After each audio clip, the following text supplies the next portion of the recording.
Welcome to Whispers and Confessions. There might be a twist waiting, so please make sure to watch until the end. Don't forget to subscribe and like. Let's begin right away. Every morning felt like an endless loop of routine.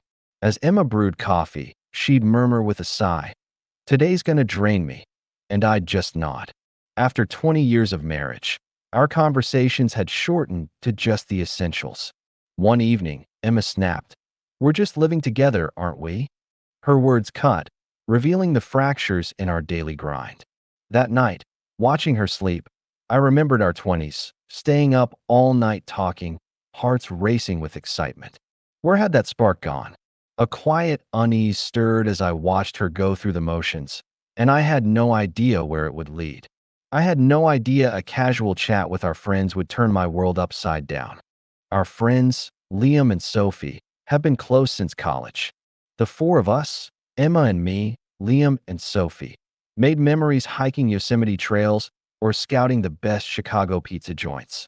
Even as the years passed, our bond stayed strong. Now in our 50s, we still meet up once a month to catch up. With our kids grown and moved out, a strange emptiness started settling in. Liam would joke, "Time for us to live a little," but there was sincerity in his smile, like he was searching for agreement. When I saw Emma staring out the window while doing dishes, her gaze restless, as if searching for something lost, I wondered, does she feel this void too? One evening, we met at a trendy restaurant in downtown Chicago. A few glasses of wine got us relaxed, and the mood was lively. Then, Sophie brought up a reality show about couples swapping lives for a while. I hesitated, sipping my wine. Bringing it up could shift things forever, upending the life we'd built. But something inside pushed me to join in. "I saw that show too," I said, forcing a casual tone despite my jumbled nerves. It was pretty intriguing. Liam tilted his head with a knowing grin. "Oh yeah? Tell me more." I laughed, explaining, "It's where couples swap lives for a bit." The change of pace looked refreshing. Sophie smiled softly and said, "What if we tried it?" We all chuckled, brushing it off as a joke. But I was rattled inside. I'd only meant to keep the conversation going. As another bottle of wine disappeared, Sophie leaned in. "Seriously, a week could be fun, right?" Emma's eyes lit up as she chimed in. "Honestly, things have felt so dull lately. A shakeup might be nice." Caught off guard, I asked, "Are we actually doing this?" Their faces were dead serious. The idea had snowballed. Sophie suggested we each say why it might work. Liam grinned. "I'm curious." Emma nodded. "I need something new." I said quietly, "Maybe it'd wake us up." We ended the night with, "Let's think about it." A few weeks later, we met again. Sophie looked at us with a resolute gaze. "That thing we talked about, should we really try it?" Liam nodded, and Emma smiled with anticipation. I took a deep breath and said, "Okay, but we need ground rules." We agreed on no invading privacy, a 2-week trial, and respecting each other's schedules. Everyone discussed it calmly, settling on a plan. Inside, I wondered, is this actually okay? But curiosity and excitement eased my doubts. The next week, the swap began. I'd be living with Sophie, while Liam stayed with Emma. I never imagined it'd come to this. Alone with Sophie in her house, the air felt thick with unease. For the first few days, we kept our distance. "Want some coffee?" I offered. She smiled slightly. "I'm more of a green tea person." That was the end of that conversation, leaving silence in its wake. Glancing at her, I thought, she's always been in Liam's orbit, but up close, she's different. On the third night, Sophie found my old record collection and suggested we play one. As vinyl crackled, filling the room with jazz, she asked quietly, "So, how are things with you and Emma?" Her voice held curiosity and sincerity. I hesitated, then opened up. "After 20 years, we're so comfortable it feels empty sometimes." She nodded, a small smile forming. "Same with us. I love Liam, but something's missing." That night, over wine, we dug deeper. When her gaze lingered on mine, my heart stirred. The next evening, we were preparing dinner together, chopping vegetables and sipping wine. Sophie accidentally spilled some Merlot on the counter, and we laughed, wiping it up. As she handed me a towel, her fingers brushed my wrist, and her warmth sent a jolt through me. I looked away, but my chest tightened. Lately, things with Emma feel routine, I admitted. Sophie looked at me gently. I get it.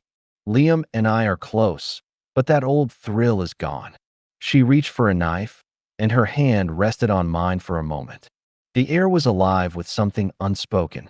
By the end of the first week, we'd found a rhythm. One night, Sophie found an old journal of mine hidden in a dusty drawer. You used to write? She asked, eyes bright. I hesitated, then shared a story from my 20s about a road trip I'd dreamed of taking.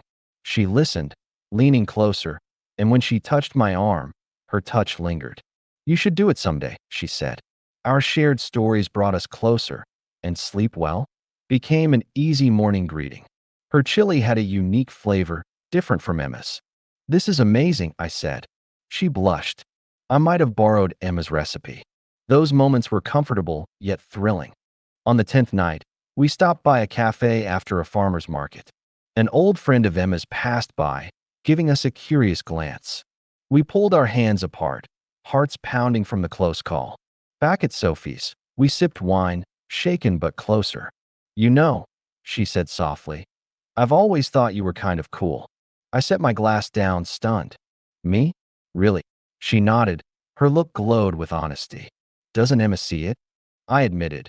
You don't feel empty with her? Sophie shook her head. I want to feel like me again. That night, we talked about the spark we'd lost, and I realized Emma hadn't wanted to do this in a while. Walking home in the chilly night air, her hand brushed mine. Her warmth spread through me, my blood surging. I tried to think, this is just an experiment, but my feelings were spiraling. Back at her place, we stood in the kitchen, cleaning up spilled wine from earlier. Sophie reached past me for a cloth, her body grazing mine. Her breath was hot against my neck, sending a shiver down my spine. This experiment taught me something, she said, setting her glass down. I held mine, curious. What's that? She hesitated, then said, I'm happy with Liam, but I've been missing something. I thought it was just me. I nodded, feeling the same.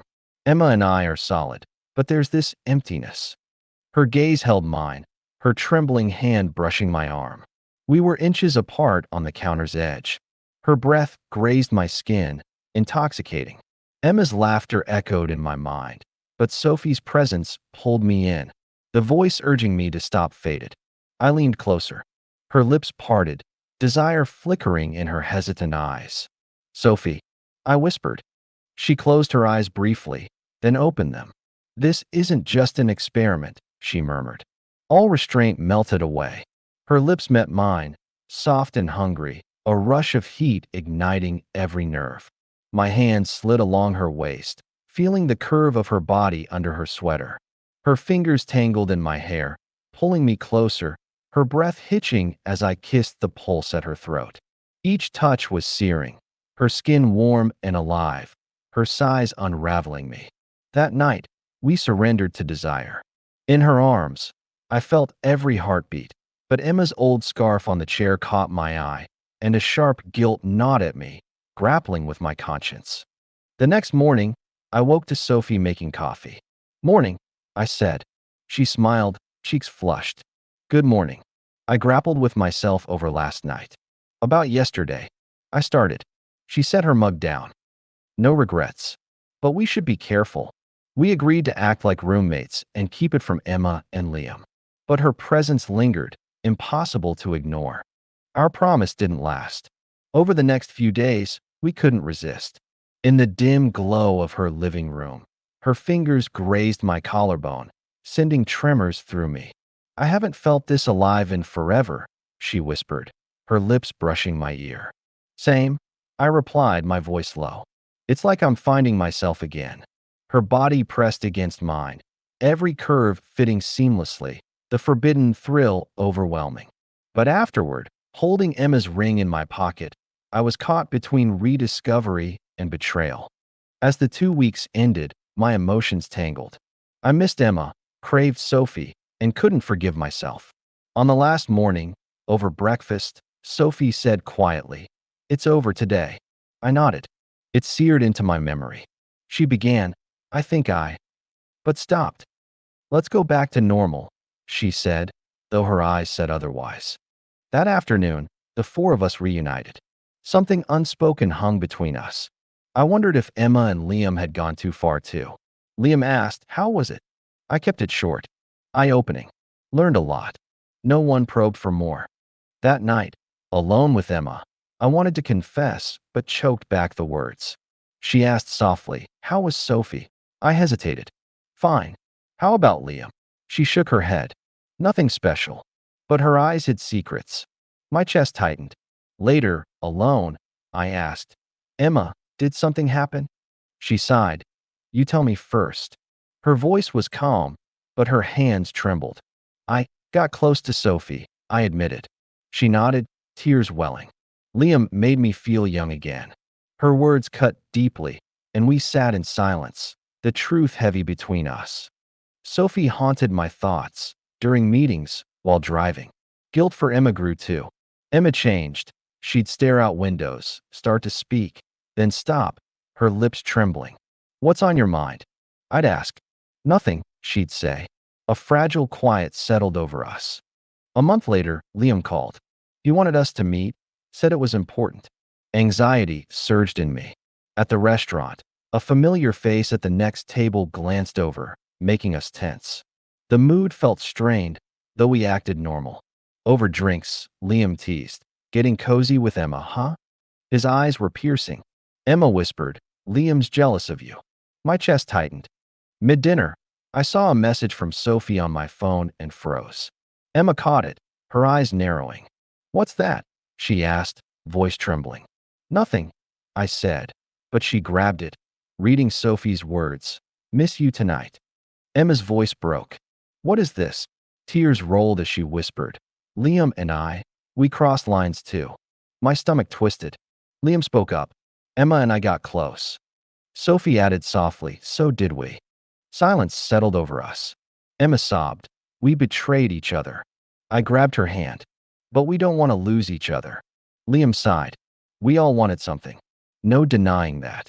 Sophie said, our friendship's real too. I want to protect it. I took a breath.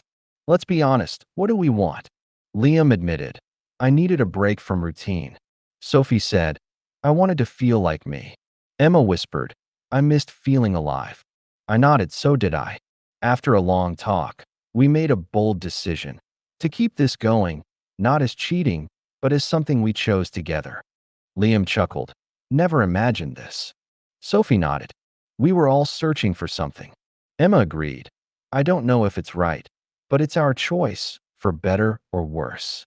We set new rules, swap twice a month, be open about feelings, and prioritize our friendship. Liam said, this stays between us, no matter what. We all nodded. Life changed. Weekdays, we were with our spouses. Every other weekend, we swapped. It sparked a fresh spark in us. Emma said one day, it's weird. I want time with Liam, but I cherish you too. Her smile was heartfelt. I replied, I feel the same. I was drawn to Sophie, but my love for Emma remained steady. Weekends with Sophie felt like rediscovery. I showed sides of myself Emma hadn't seen. Sophie said, I can tell you things I can't tell Liam. Her words stirred me. One weekend, Liam's cousin dropped by the cabin unannounced. I grabbed Sophie's jacket by mistake, and we scrambled to act normal, laughing nervously as he left. The close call rattled us, reminding us of our secret's weight. We took a trip to a cabin in the Smoky Mountains. As we always had, we laughed during the day.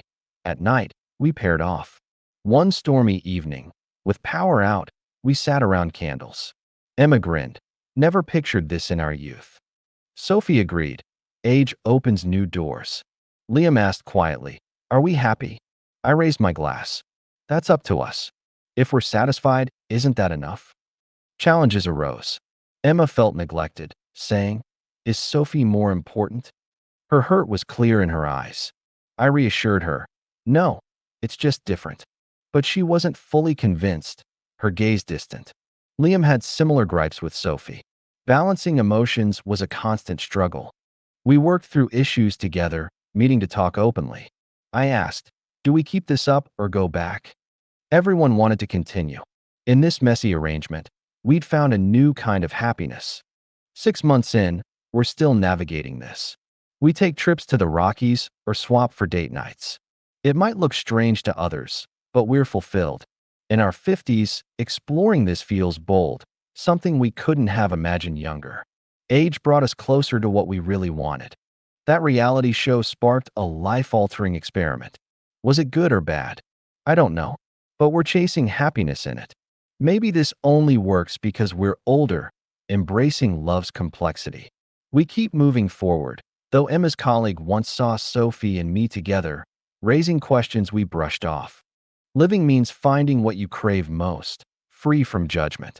A year later, our bond has grown richer. We don't just swap weekends. Sometimes we spend whole weeks together. We even talk about living under one roof. Sophie said, it'd feel freer.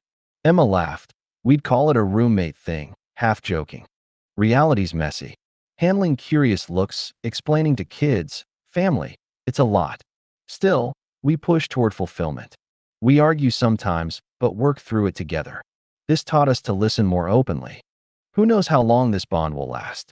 But we respect each other and value our joy. What started as Sophie's joke reshaped our lives. In life's second half, we found new love and meaning. We keep moving forward. We're content for now. Sophie said once, what we have is one of a kind.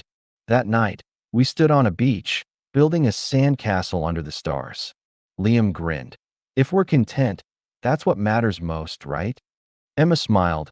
I didn't get it when I was younger, but this feels right now. The castle washed away under a wave, a quiet reminder of what might come.